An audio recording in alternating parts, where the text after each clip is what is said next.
Good morning, Colorado. Look at this place.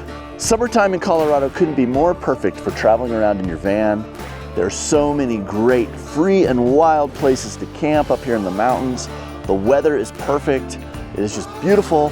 We're in the central mountains of Colorado and we're gonna go explore a new area that I've never been to before. Let's go check it out.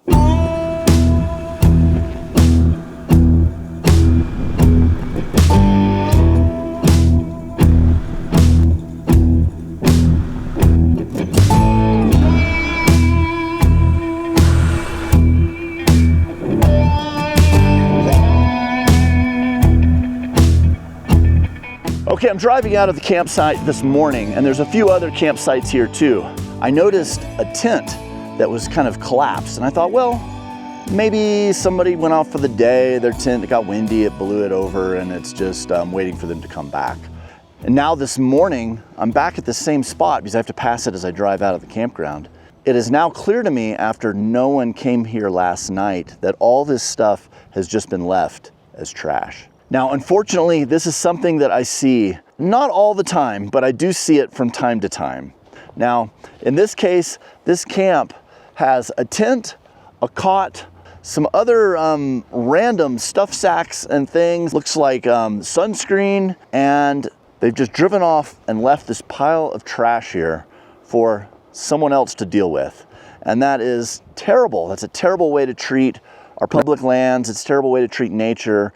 So what am I gonna do? Well, I'm gonna come over here, I'm gonna break this all down, I'm gonna package it up, I'm gonna stick it in my van, and I'm probably gonna have to carry it around for a couple of days because I'm back here in the middle of a wild place and it's gonna be a while before I get to a dumpster or a place where I can throw this away properly, but that's exactly what I'm gonna do. I'm gonna haul this stuff out of here, I'm gonna throw it away like it should have been done originally, and I'm gonna keep this place beautiful because I wanna be able to come here in the future and enjoy this place just like I did last night, and I don't want a few bad apples ruining this area and making people want to close it down or add more restrictions or whatever might bad happen. And I'm gonna leave this place clean as it should have been all along. We're gonna get to work. So they left a cot here with some pillows. Okay, so this cot here is broken.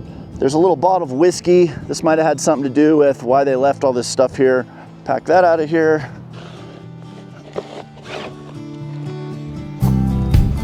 Let's see, I gotta figure out how this thing goes.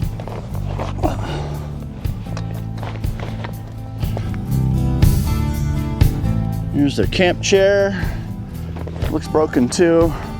Now, a couple big stuff sacks here. I think I'm gonna use these as trash bags.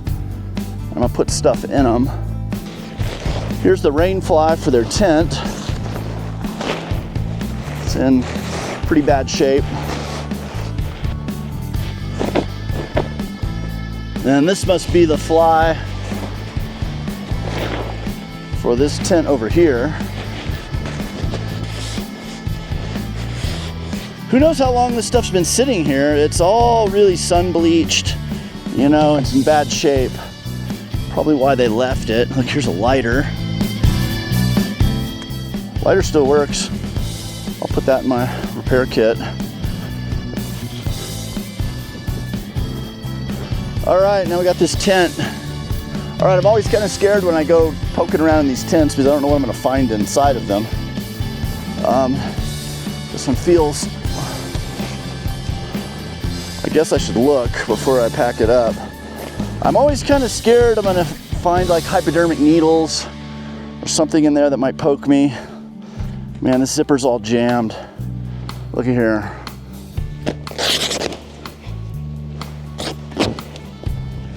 Cut it open. Okay, there's a tent stake down there. Looks pretty empty though. Just some dirt. Let's unstake this. Look there. They didn't even use a tent stake. They stuffed the tent pole. They dug the tent pole into the ground. Sometimes it's easier just to cut this stuff. No one is gonna wanna use this again. I normally don't like wasting anything like this, but I think this is already wasted. Okay, there's some poles.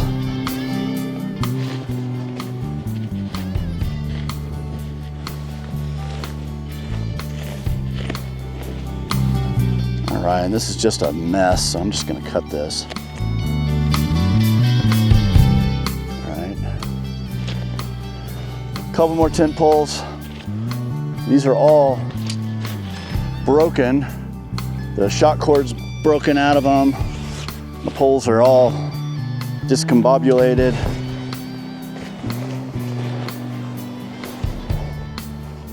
Let's see, one more. This thing has a ton of poles.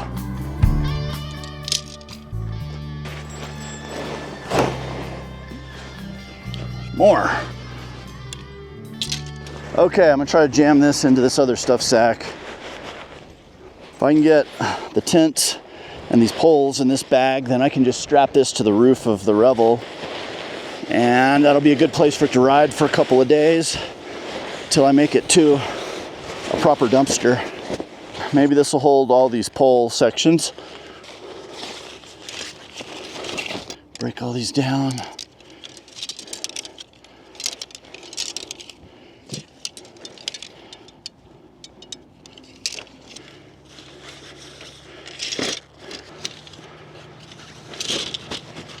There's a whole nother pile of poles over here.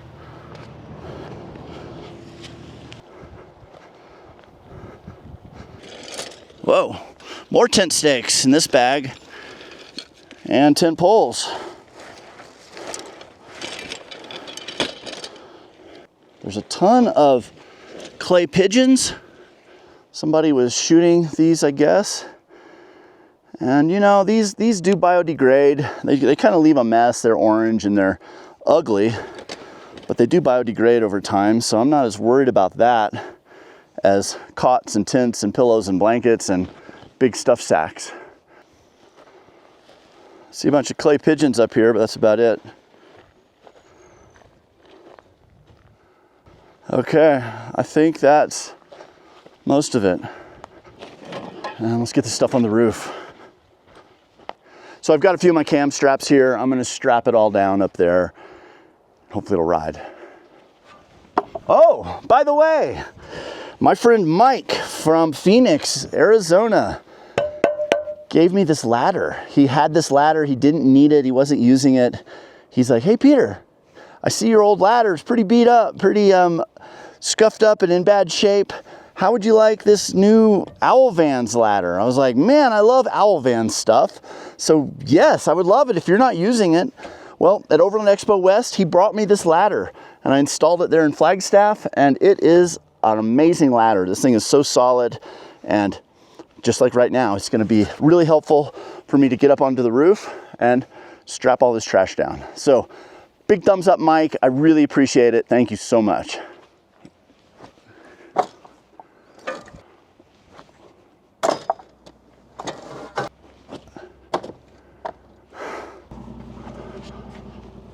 Let's see, I'm gonna strap this stuff to my Max Tracks. That'll be a good platform.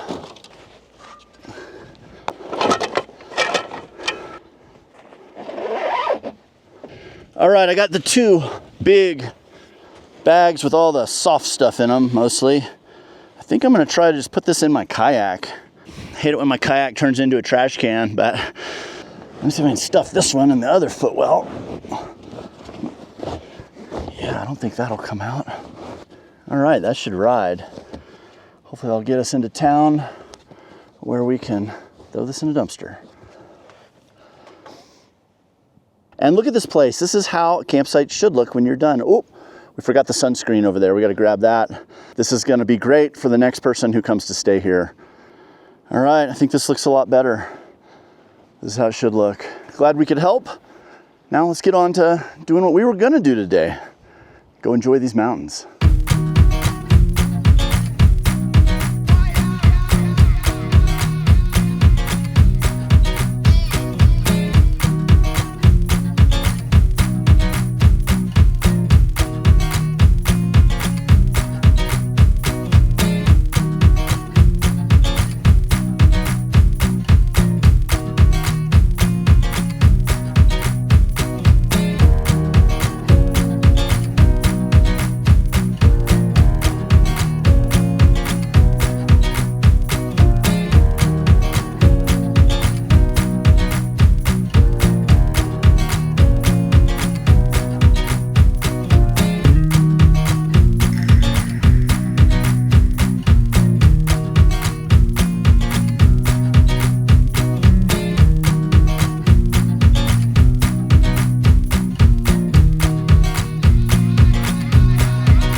look at where we ended up. There's a huge mountain reservoir up here, and the road just kind of dead ends right here on the edge. But down here below, we've got a creek that's feeding in from this pipe over here, and there's another inlet coming in from across the lake over here. It's a pretty cool drive. It's beautiful up here, but honestly, I didn't expect to find this huge dam. I guess it shouldn't be a surprise. There is a big reservoir on the map, but I was kind of thinking it would be more of a natural lake instead of man-made, but here it is. Colorado is in an incredible drought right now. We've got barely any snow this last year, like 14% of what is normal. And this reservoir reflects that. Look at how low the water is. They obviously are always moving water this time of year. They're taking it from the mountains down lower. And I think that's what's going on. But there's not a lot of water in here. Where we are standing right now is normally looks like a boat ramp. It backs down right here and you can launch boats. The bottom of the boat ramp is a good 100 feet above the water. So no launching boats here this year. This was a beautiful drive. It was fun coming up here, and we passed a ton of great campsites. So I think we're gonna hang out here by the reservoir for a little bit, probably do some lunch, and then we're gonna end up driving back down and finding one of those really great spots to camp at that were down there by the creek in the woods. Now, if you guys are one of our patrons, I am gonna be posting the location to this drive up this valley and to this point right here where we're ending here at the reservoir. If you'd like to be a patron, click this link right here. There's another one in the description down below. It'll give you guys a direct pathway to our Patreon, and you can join and be a part of our Patreon family. Thank you guys so much for your support. We really, really appreciate it. It keeps us out here exploring places like this and making these kind of videos for you all. Now, our patrons are gonna get a little more detailed information. They're gonna get a report on this video, and it's gonna include the GPS locations of some of these key spots, camps. I'm gonna put this dead end of the road right here at the reservoir because this is a really cool place you might wanna come visit, and all that's available for our patrons. Well, here we are at another awesome campsite here. This whole area is just loaded with great places to camp. We kind of discovered this as we were up in Vail, Colorado for the GoPro Mountain Games recently. Our daughter was competing in the freestyle kayaking events, and she's one of the GoPro Mountain Game athlete ambassadors. So it was always a big weekend, and we like to get there early. We're looking for some places to camp around Vail, and we discovered this area. And then here we are after the event. We liked it so much. We're back. Look at this place. It is just beautiful. Beautiful, free, wild, dispersed camping here in a beautiful green forest. What more could you ask for? So after a great day of exploring the mountains here, we're just gonna kick back and enjoy this campsite. We're gonna make a fire, we're gonna cook some food, and it's gonna be an awesome evening here. Now, unfortunately, Kathy has caught a terrible cold. Well, you may have wondered where I've been this entire episode. And truth be told, I feel terrible. I have a 100-degree temperature and some kind of respiratory illness happening, and I've been hunkered down in the van. You know, in all honesty, van life is amazing 99.9% of the time, but every once in a while, when you get hit with some kind of virus, it just is really, really hard. All I want is a nice hot soak in a tub and a big crock pot full of soup on the counter, and I'm not getting either one of those today. But my plan right now is to go curl up in the bed, take some NyQuil, get a good night's sleep, and with any luck, I will wake up in the morning bright-eyed and bushy-tailed and ready for the next adventure. So for now, good night, and I hope I see you feeling much better in the morning. And you know, it's one of those things, when you're a full-time traveler like we are, you got to take the good with the bad. And I mean, this is good in that we're in this beautiful place, but it is bad that you have to deal with being sick in such an environment. So she's laying low, and I'm gonna get the fire going, and hopefully she'll feel like coming out and hanging out for a little bit. All right, here's my little propane container.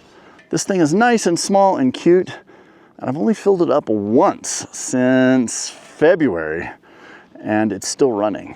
I can still feel there's quite a bit of propane in here, and we'll see. Maybe tonight's the night it dies, but maybe it's not.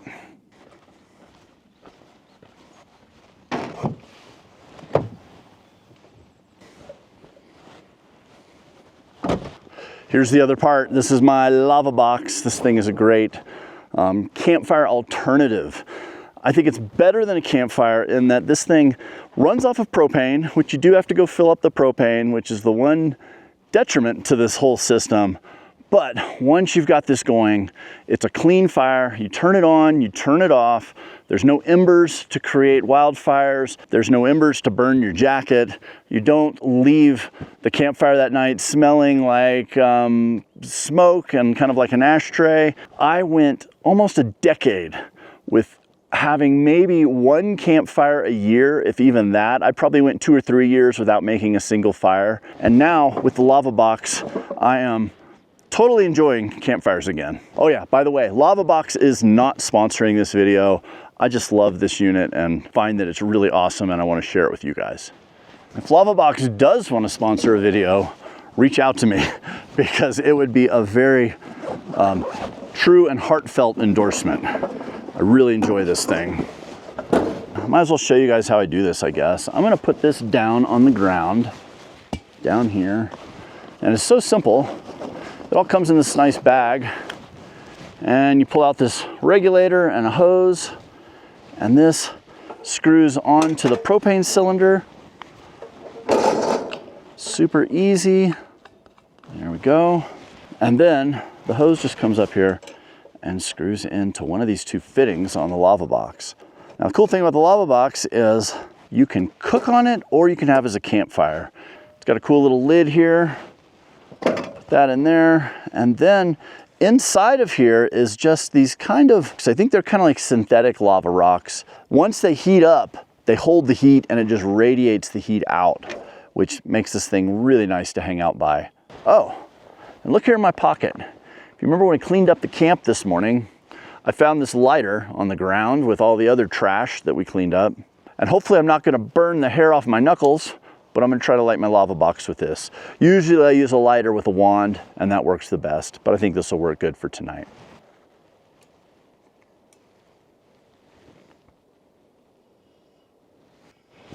Here's some gas. Woo! Hey, it worked. I turn it up. Yeah. Another thing, it being here on the tabletop, I don't have to burn it as high because it's closer to me. I think this will work just fine.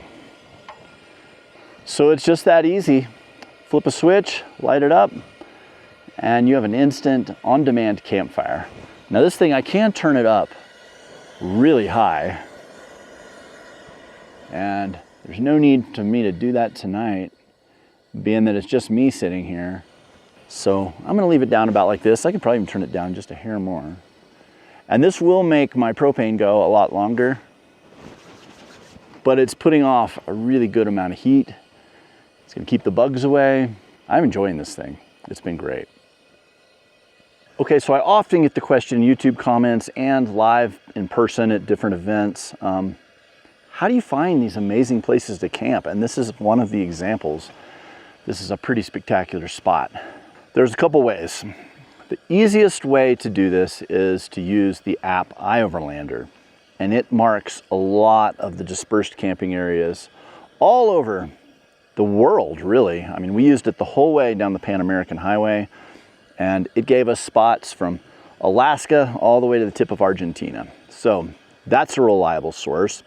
And if you don't know, iOverlander is an app that goes on your phone and you pull up the state you're in and then you can zoom in on your location, and then it'll give you little green icons for where's a paid campground, where's a free dispersed campground, and everything in between. So then you can go on, you can click the icon, you can then zoom in, you can see pictures of it. A lot of times people will leave reviews of what the campsite was like. It's cool because sometimes you can see current information. They might say, oh, there's a lot of mosquitoes here, or this was a perfect camp, no problems, or this spot might have been shut down for one reason or another. So having all that information at your fingertips is really nice, and it lets you zoom in on some great campsites very easily. Another option is using an app like OnX Off-Road. It's got an overlay where it puts a little glowing yellow around the roads that allow dispersed camping. and then you go down those roads and you just find places like this. That works really good. Actually, this road right here is one of the ones marked as that. Then another way you can do it is either going into paper maps, or even better, I like to use my Garmin maps on my Tread Overlander that's in my van. And I can then see where is private property, where is public property, where are the Forest Service boundaries, where's wilderness boundaries, all those sort of things. You can just look at it and see. And then you could zoom in on the map and figure out, oh, there's a dirt road that goes through there. And 9 times out of 10, those dirt roads will offer some sort of dispersed camping, especially in the western US. Now, all that's great, but it's gonna take you to the spots where 99% of the people go, because 99% of the people push the easy button and they just go to that little green dot on iOverlander and everyone goes to the same spots and it works, it's good.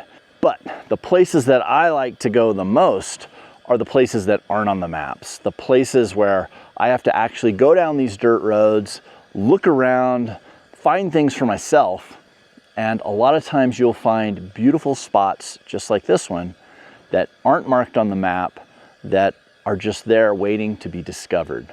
And these are usually really nice because they aren't as impacted as some of the other spots where they get a lot of the traffic. The other thing that's really nice is they force you to get out and explore, to go down some of these dirt roads that you wouldn't have gone down otherwise, and have a real adventure on your own, for one, but also it lets you go and discover these new places. And I find that's the most rewarding part of it, is getting to explore places off the beaten path. And that's the best part, is getting to explore off the beaten path. And there's a really great feeling when you go down this dirt road and you come around the corner and you see this campsite that you had no idea was there, and it is exactly what you wanted in your mind's eye. And you pull in and you have the place all to yourself, and it's quiet and peaceful, and that is what it's all about. So there it is. That's a long answer to what most people think is a pretty simple question, but how do you find the best campsites? Well, you can do it the easy way, or you can do it the more challenging way, and often you get out of it what you put into it. You will find the most amazing campsites and feel really good about them when you discover them on your own. And that's why I like a vehicle like a Winnebago Revel. It's a 4-wheel drive sprinter van. It gives me the ability to get back into these places and not have any worries about access. And then once I get there, I've got all the comforts of home. So that's really cool. So there it is. If you guys have more questions, please leave them in the comments down below. If it's a quick and easy answer, I will do it right then and there. And if it's more involved, I'll save it for the next Q&A video. All right, hope that helps you guys.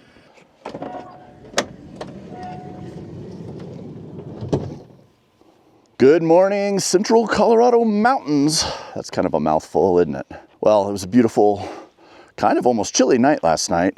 Kathy didn't sleep awesome, but I think maybe she's feeling just a little better. At least I hope that's what it's gonna be. But I'm hoping if I make her some coffee, that'll help get her day off right. All right, we're gonna make coffee right here. Nescafe. Now, I don't drink coffee and I don't know a lot about coffee. All I know is what Kathy has taught me. And this Nescafe Gold Espresso is an easy coffee to travel with, and she likes it just fine. So I've got some of that. I've got sugar here in my little Nalgene container. These things are great. They fit perfectly in the Revel spice rack up there and allows you to hold a decent amount of sugar, and that works good. Now, I've shown you this in other videos, but this is our electric kettle that folds out. This kettle just pops up, and then it has this handle that clicks in right here on the side, if I can do it, and then hooks here on the top to keep it from collapsing. And it's an electric tea kettle. And this thing plugs into the Revel, and it draws a fair amount of power, but it is really quick. So it works really good, and this is how we make coffee every morning. Just plug it in. I've got an outlet right here. This is Kathy's lucky coffee mug. I've already filled it up with water, so that gives me the proper amount when I pour it in the kettle. Then I just flip the switch, and on it goes. We'll give it a couple minutes and we're gonna have boiling water right here. Okay, the water's boiling. I already put in a spoonful of the coffee. I poured in a bit of sugar, and now let's see, we're gonna put in the water. Boy, that thing is raging.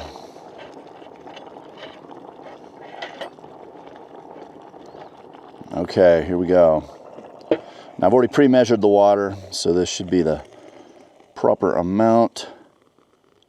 Looky there. I'm gonna pour in about 1/3 of milk.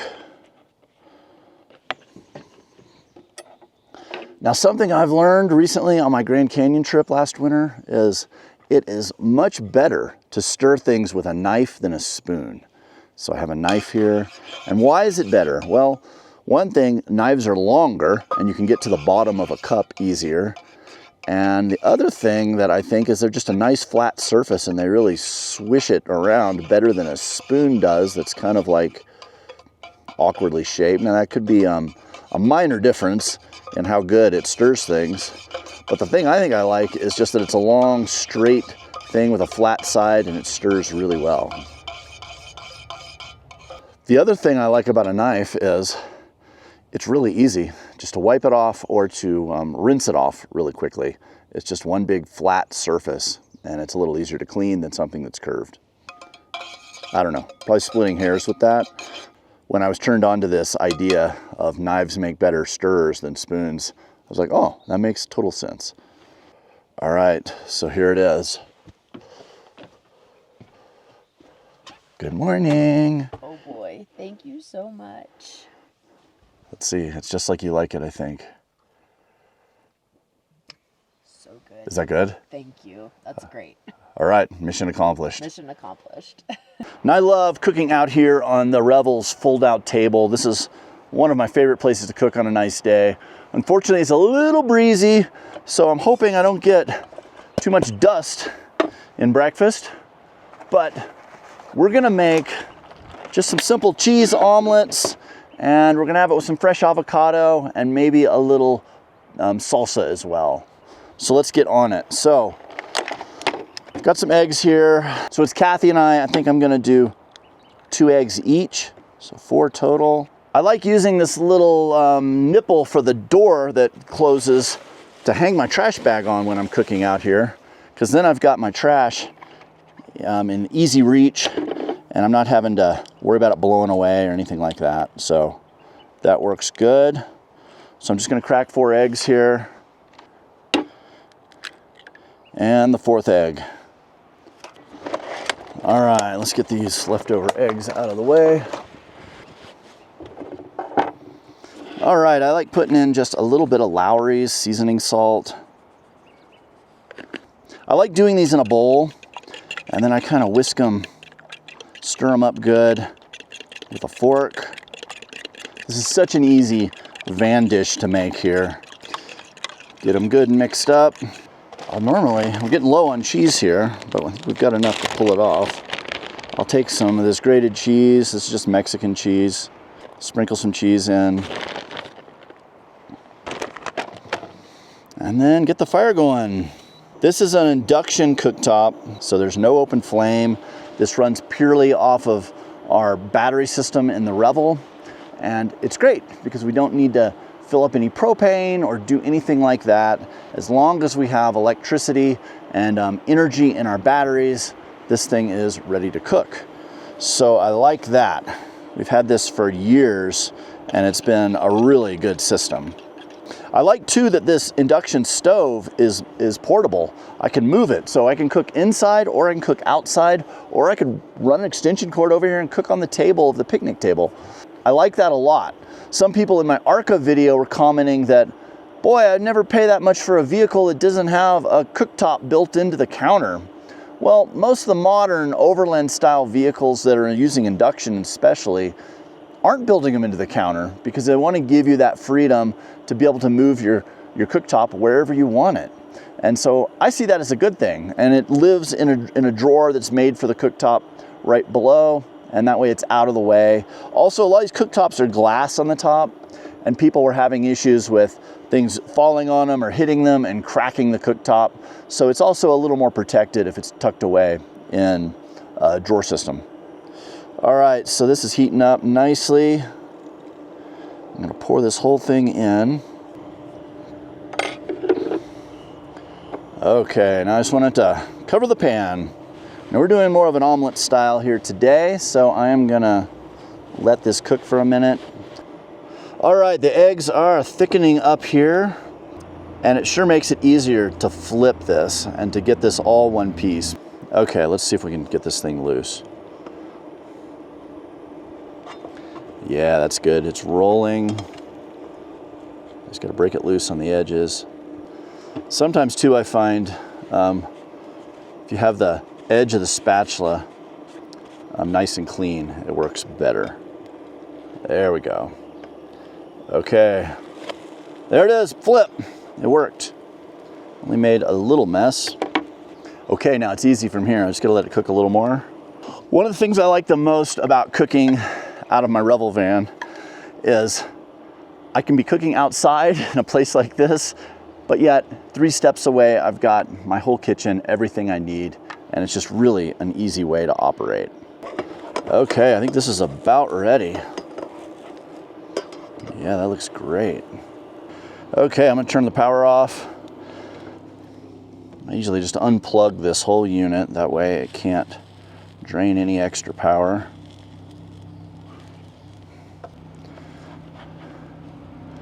Okay, there's one omelet. And I'm just gonna cut this avocado.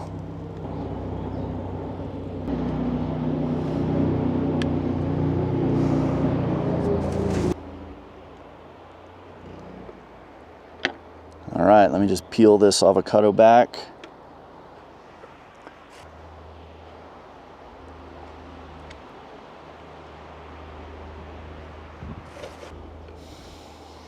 And then I guess this one will be Kathy's.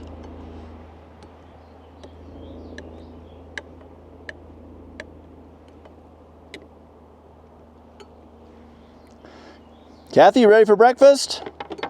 Appetite and a fork is all you need. Thanks. There you go. That looks amazing. Thank you. Yeah, for once we have a picnic table, which is pretty nice. Seems like most of the really remote places we like to stay, there's of course never a picnic table. And so when I do have a picnic table, it feels like quite a treat. All right, here it is. Avocado and a cheese omelet. This is gonna be really good.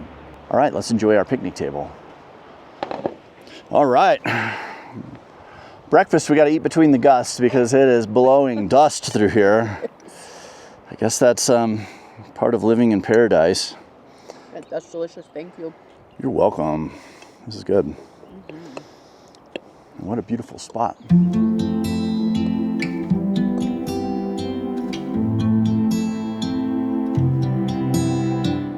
Well, there it is. This just proves that you can just go down random dirt roads in beautiful places like Colorado and find amazing camping and good adventures. We've really enjoyed it back here. Now, if you want to find out more information on this area and our specific camps, check out our Patreon. On there, we're going to share more of the details of the specifics that are in this video. It's been wonderful exploring back here, but you know what? Colorado is a big place and we've got a lot more to see and do. So I think that's it for this time. We'll be back with more very soon. And until then, I hope I see you somewhere over the horizon. Take care, guys. We're out of here. We now have Famagogo merch. Check it out.